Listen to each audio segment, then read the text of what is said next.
In 2007, the biggest video store on Earth was about to win.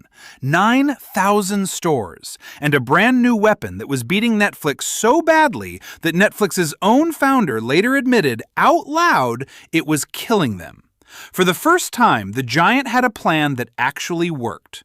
3 years later, it was bankrupt, not because of streaming, because the two most powerful men in the company started fighting over a bonus, a few $1,000,000 to a company worth billions, and chose to burn the whole thing down rather than let the other one win.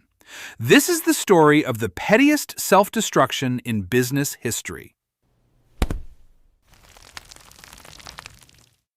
To understand how you throw away a winning hand this badly, you go back 7 years to a conference room in Dallas in the year 2000.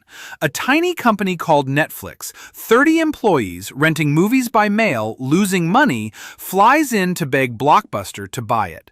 The asking price is $50 million. For reference, that is about what Netflix was losing every single year. Blockbuster says no. Now, you may have heard how this meeting went, that Blockbuster's man laughed Netflix out of the room.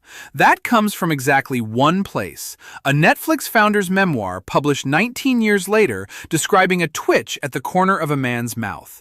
No recording, no witness on Blockbuster's side. It's a great scene. It's also just the story Netflix tells about itself, and for years, that no looked completely right. Then, in 2004, Viacom cuts Blockbuster loose to run on its own, and it leaves with a going-away bill, $905 million borrowed dollars, just to pay the old parent a dividend on the way out. Therefore, 2 years later, the head of Blockbuster, John Antioco, does the one thing nobody expects a video chain to do. November 2006. Total access. Rent online, then swap the disc same day, free, in any of 9,000 stores. No waiting on the mail. Within months, the market flips. Netflix goes from winning 7 in 10 new subscribers to losing 7 in 10 of them.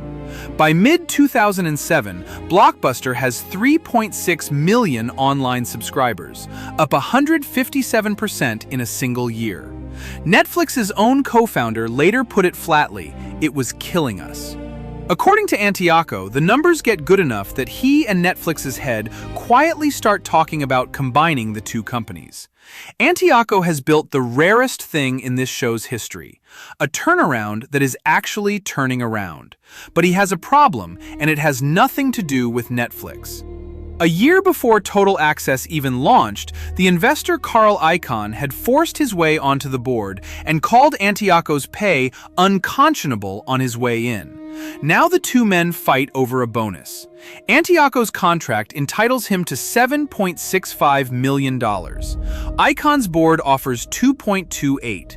They settle at about $3 million, barely above the board's lowball, and as part of the deal, Antioco agrees to leave by year's end.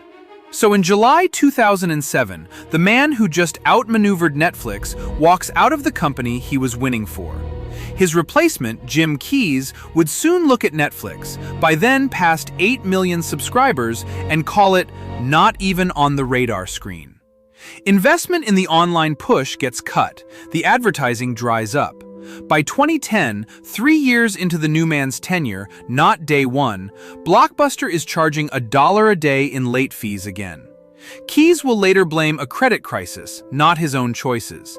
He may even be partly right, but a company born owing $905 million never had the room to find out which explanation was true.